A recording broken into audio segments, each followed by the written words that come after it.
respectability. The milkman, the paper boy, evening TV. Everywhere you look, there's a heart, a hand to hold on to. Everywhere you look, there's a face of somebody who needs you. Everywhere you look, when you're lost out there and you're all alone, life is waiting to carry you home. Everywhere you look, everywhere you look. Hello, fellow students. Today we will briefly be discussing how agriculture impacts our community. And also how it impacts livestock in our region. We'll also be talking about how Ag Ed and FFA in our school impacts the students. So buckle in, because it's going to be a wild ride.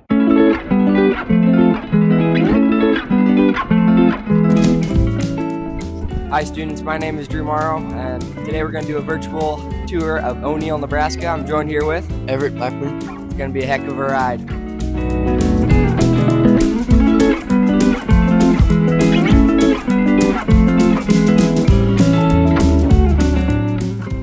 Nestled in the heart of Nebraska, O'Neill is not just a dot on the map, it's a surging center of energy, culture, and excitement. We are full of thriving and unique businesses. For example, we're home to Handlebend. Handlebend is a one-of-a-kind company that handcrafts copper mugs. This is a place where the community gathers and events take place. Remember to drink responsibly.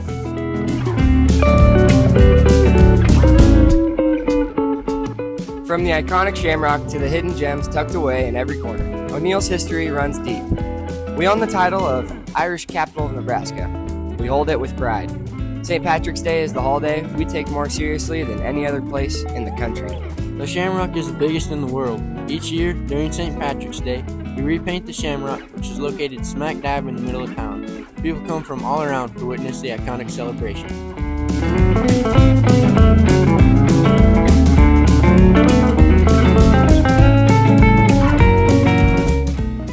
And let me tell you, our town isn't just about painting parties.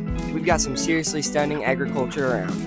From flourishing farms to prolific ranches, O'Neill is truly one of a kind.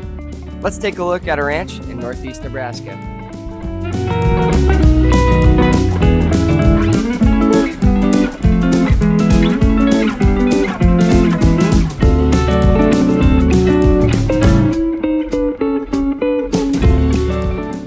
And you know what really makes O'Neill special? It's the people.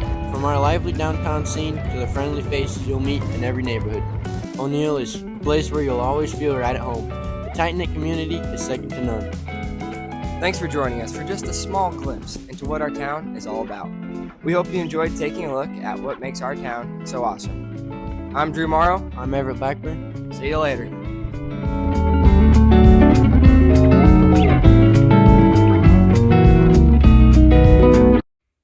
Hi, I'm Tate Treasel. I'm going to tell you guys a little bit about how we feed livestock in the cow-calf operation and some of the equipment we use to do it. Feeding livestock here in the States looks vastly different compared to other places throughout the world. In the States, equipment like tractors and bale processors are predominantly used.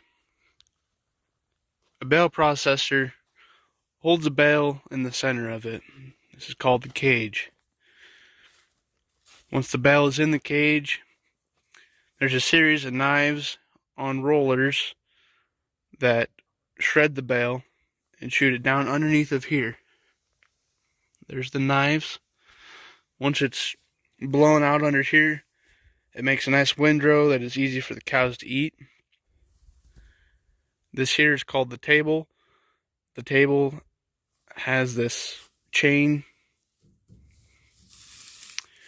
kind of a belt, and it runs that way, which spins that bale around. This is what makes the bale spin into the knives and causes it to shoot out underneath. Using a bale processor is an easy way to feed cows. It's easy for the rancher or farmer running the tractor, and it's easier for the cows to eat.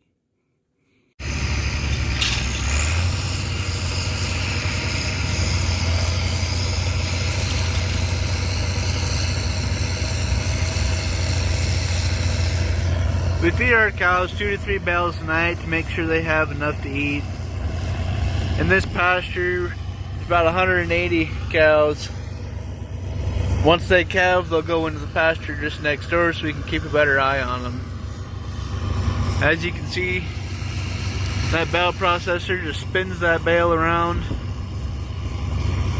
That table and the bale processor spins it around, shoots it down in that windrower.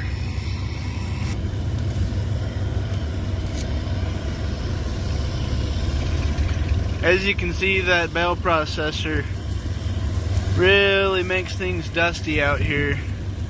All that dust and extra crap that's mixed in with those hay bales. This is an alfalfa bale getting ready to go into the processor.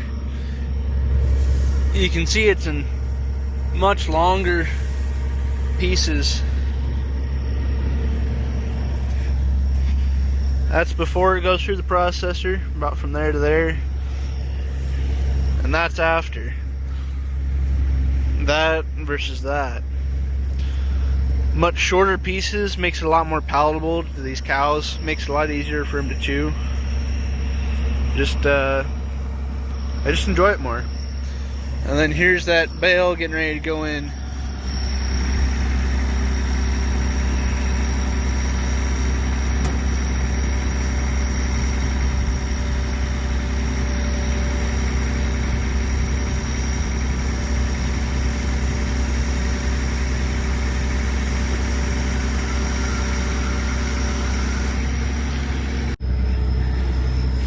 So we'll just pull this net wrap off here. Want to make sure you get it all. We don't want the cows eating this plastic.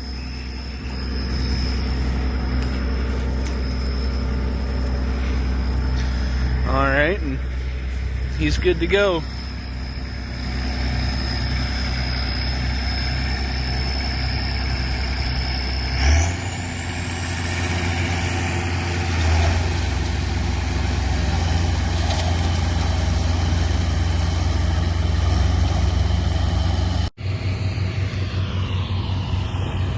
There's that windrow the whole way around.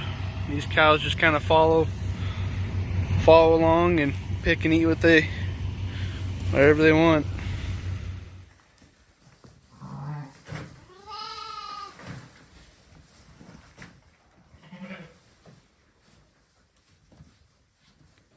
I give my sheep alfalfa and corn through their third trimester and then until weaning. The alfalfa and corn just kind of gives them a little added protein so that they can help with the milk a little. They can help switch that over into milk. They can take the nutrients and put it into the milk for the babies, and then it in turn gives those babies the nutrients. As you guys can see here, this is our lambing pens. We do this so that the mom and the baby can bond, and it's really just we keep them in there for about 7 days so that the mom can get used to her baby if they're a first-time mom, or that way the other moms aren't pestering her. We have her water down there, where her corn and grain goes right there, and then her hay's right there. We have the heat lamps so that they don't get cold, because when these babies are born, they don't really have a lot of wool. You can kind of see them there.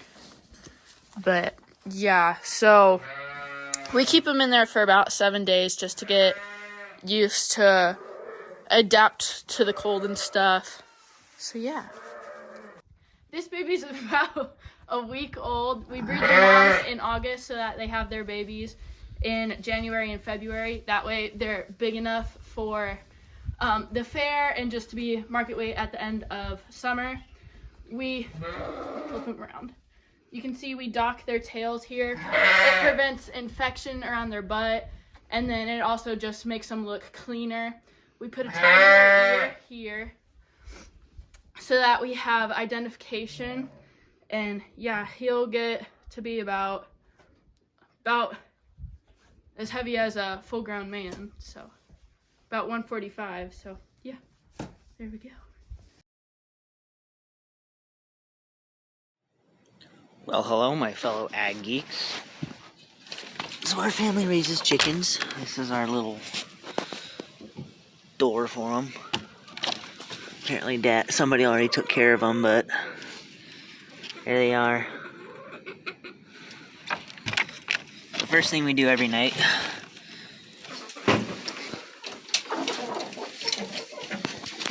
we have all sorts of chickens in here. Here's their water. The level's about here, so they should be good for a while. Here's their food dish. I'll fill it up in the morning. We'll have a light on for a few hours so that they'll lay during the day because they have a certain light cycle. Well, hello, it's your buddy Braden again. Out to check chickens this morning. We'll basically I'll be checking their food, their water, and letting them out of their coop into their little run. So the first thing I'll do is I'll let them out of their run here so that they can wander and have some exercise space. So I mentioned the light stuff yesterday. Chickens need a certain amount of light, apparently, they need a certain amount of light to lay eggs. So that's why we have the light. It turned off overnight. First thing I'll do is take these scratch grains and just spread them out in the run. So you just take a handful and just... So another thing we do for the chickens is we give them these oyster shells. That gives them calcium to help them lay their eggs, because they need calcium for eggs. That also kind of helps them eat less of their food, because calcium is a big part of their diet. So now I'll just take this, put it back in here.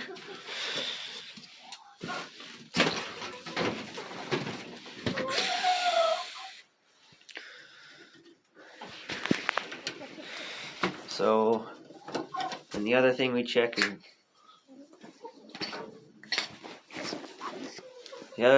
is water. Let me get a little more light. So the water should be full enough.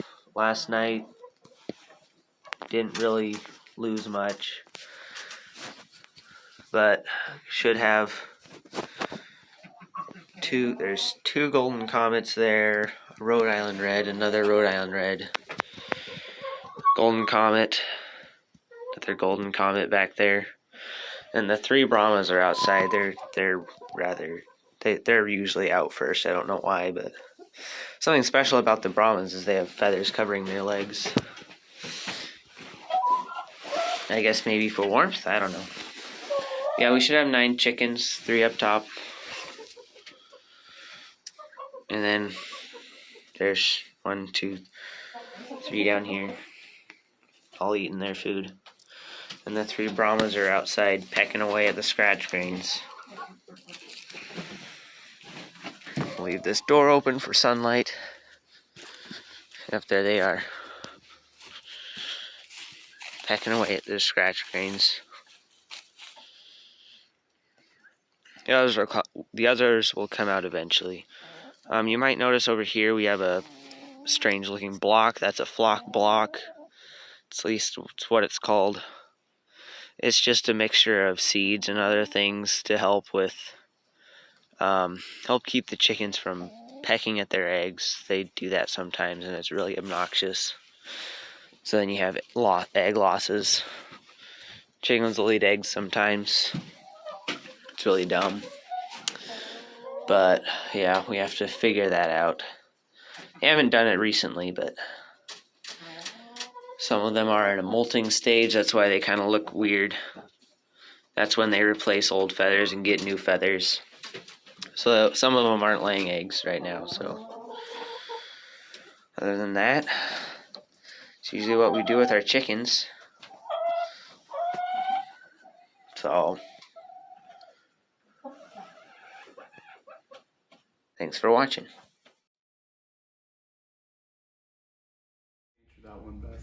Okay, ready? Yeah. I am here with Bethany Owens and Tate Creasel, and what class you guys in? Ag business. Okay. What's your name and grade level? Bethany Owens, and I'm a senior. Tate Creasel. I'm also a senior. Okay, and what are you currently learning about in ag business? How to be a leader in agriculture. Learning a lot about the business side of agriculture as far as marketing and business strategies and opportunities in the different fields and the different areas. Okay, what does ag business mean to you, Bethany? It means being able to go out and take care of your own financials in agriculture someday, wherever I end up at. Tate, what does it mean to you? Ag business to me is learning how to be successful, whether it's farming or ranching, but really in any other agricultural related field. Making sure you're marketing your crops or your livestock, your commodities well, and making as much money as you can. Yeah. What is one interesting thing that you've done in this class? Definitely learn about stocks and how they work and how to make them work in your favor. Tate, what about you? Definitely the stocks, reading the stock market and learning about different contracts like futures contracts, just to kind of act as insurance for your commodities and make sure you're going to end up on top. There you have it from the ag business class. Alright, I'm here with Wade. Brenna. Alright, what grade are you guys in and what class are you in? Sophomore in plant science. Sophomore in plant science. Alright, what are you currently learning about in plant science? Soil structure and texture. How to identify it and all the different elements in it. Alright, what is one thing that you have learned in plant science that means most to you? Probably just being able to like go out in the field and identify what it is and if it is worth my while. Being able to identify soils based on their characteristics. Okay. What is one interesting thing that you've done in plant science? We did a lab where we took soil and made a ribbon to identify what type of soil it was. Yep, that's probably my favorite one as well. Alright, you heard it from the plant science class. Alright. Alright, we're here with Mr. Larson. Hello. Alright, we're going to ask you a few questions. Why is it important to have an ag program? I think an ag program is a lot like any of the extra curricular activities that we have at school. We've got kids that are interested in a lot of different things, and particularly where we're located in the state, ag is a big one of those. Okay. What does FFA mean to you?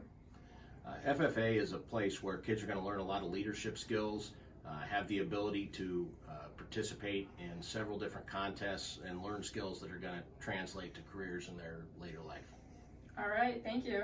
You're welcome. All right, I'm here with our principal, Mr. Raggi. Hello. All right, we're gonna ask you a few questions. Okay. What does FFA mean to you?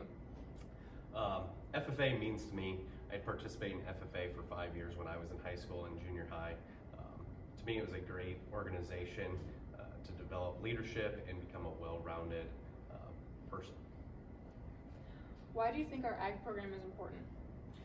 Ag is important in Nebraska because it's our #1 business in the state, and I think it also comes back to FFA of it's going to create well-rounded students. It branches out your knowledge into a variety of topics. It doesn't necessarily mean that just because you're an FFA or you take ag classes you have to be a farmer. I think you can take it ag classes and go into a wide variety of occupations. All right, thank you so much. Thank you. This is our official dress that we wear to official competitions and official events such as state convention and national convention. Girls are required to wear pantyhose, black skirts that are past the knee, and black flats. Boys wear nice black dress shoes and nice black slacks. Everyone is required to wear a white collared shirt and either a scarf or a tie. These are our blue corduroy jackets with our emblem, our state, and our town on the back. Girls are required to wear their hair half up, half down. Our chapter also has monthly meetings to talk about upcoming events as well as competitions that we are eligible to participate in. We gather at these meetings and we just have food and games, and it's a lot of fun. Falling on deaf ears of corn, lined up behind me like a big parade. Late to work, Road rage jerks shouting obscene words, flipping me the bird. Our chapter also participates in a lot of competitions and different kinds of events. And all of these competitions, there's such a wide range of them. There's anything from floriculture, which is arranging flowers and identifying them and answering general knowledge questions, all the way to things like welding and different kinds of livestock judging, and there's definitely something for everybody. On the interstate, otherwise sit tight and be nice, and quit your honking and me that away, 'cause I'm the son of a third generation farmer. I've been married 10 years to the farmer's daughter. I got 2 boys in the county 4-H. I'm a To help our community, our FFA chapter puts on an annual highway cleanup every year. We also put on a junior high livestock judging clinic for our surrounding communities to help the junior high kids just get ready for high school competitions. And then we also do feed a farmer where we put together stacked lunches for our local farmers, and they drive through and pick up lunch for the day.